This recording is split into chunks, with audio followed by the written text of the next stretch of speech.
Hey, it's Richard. Just a quick note on a couple of things that I found recently that I thought were interesting. And the first one is what we're seeing in the world of Microsoft, and that's kind of the enterprise world that we work in between Oracle, NetSuite, Microsoft, is that any really good idea out there by any kind of third party, Microsoft is saying, oh, yeah, we've got that. And we have that same feature. Let me show you. Now, the feature may not be 100% like these other ones. It is more compliant, I will give them that. But it is kind of interesting, this copying. And I think they may get kind of beat at their own game. And let me show you. So the first thing I'm going to show is one of the products that I love to use, and that's Notion. I keep my personal to-do list here, certain internal to-do lists here. It's plain text, very easy to use, /key, pick the thing you want to add. You want to add a to-do list item, help do X and Y, that kind of stuff. So that kind of super easy to use type of text interface is very addictive to me because a lot of times I want the interface to get out of the way so I can get the information on the page. So does Microsoft have that? So they do. So if you go over here into their dashboard that they have, you can take a look at where they've got they call it pages. And inside pages, you can make a task list. And look at this, same thing, /, boom.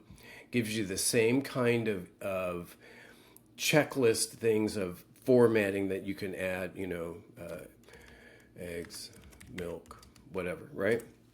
And you can save multiple different lists that are here and you can chat with it. So the next thing that is out there in the world is these Notion pages can be saved and interacting with an entire team. Here's our team meeting, what's going on. In the Microsoft world, they have the same thing. They call it Loop. So here's a previous version. Same thing that you have the /, all the information there, AI help and whatever. It doesn't end there. If you take a look here, here is Google's Notebook LM, which has been recently upgraded to have these featured notebooks with the entire works of Shakespeare that you can interact with. I use it for certain stock activities. So here you can see research into Bank of America's quarterly earnings. And I can chat with this, and then everyone's very familiar with having the conversation where it turns it into a podcast, and you can listen to two people digesting the information and presenting it to you, and you could listen to it while you're walking and on the go. This is a very popular app in the Google world, and it's amazing. So do they have that? Yes, they do. Over here, they've recently introduced this particular thing called notebooks, plural. And here is the same Bank of America information loaded up here, and you can hear. Hello, and welcome to our in-depth overview of Bank of America's second quarter 2025 earnings.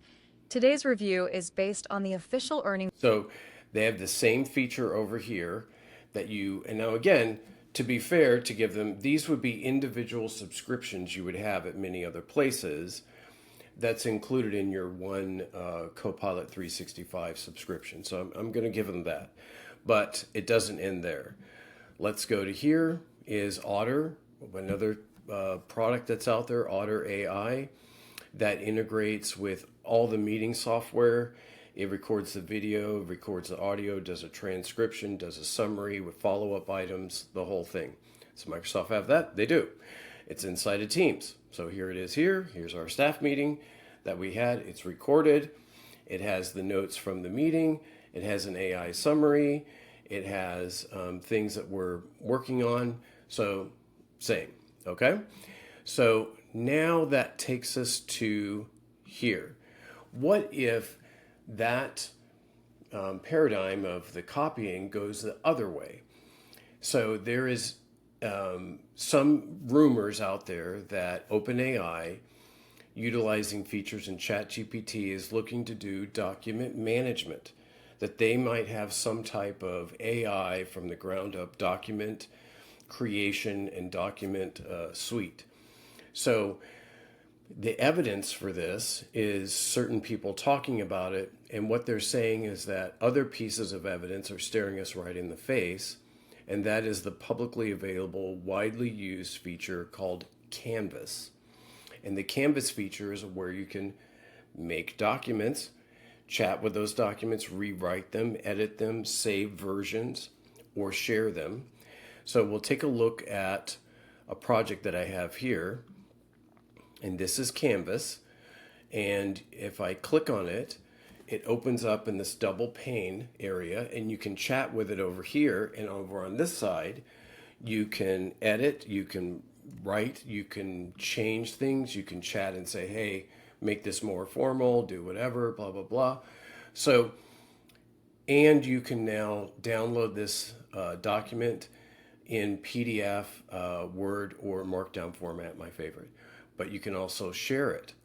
So while this may look like, from a document management standpoint, primordial goo, very, very, early stages, that's how Google Docs looked in the very beginning. So I think it's something to look at and to be watching, that potentially now people are going to turn the other direction and start copying Microsoft into their products. So it'll be interesting to see how that plans out. Watch for an upcoming video that we're going to do on some comparisons between the Dia browser and probably Comet from Perplexity. So watch for that. But this was an interesting thing that I saw going on, and I thought you guys might want to see it. Have a great day. Bye.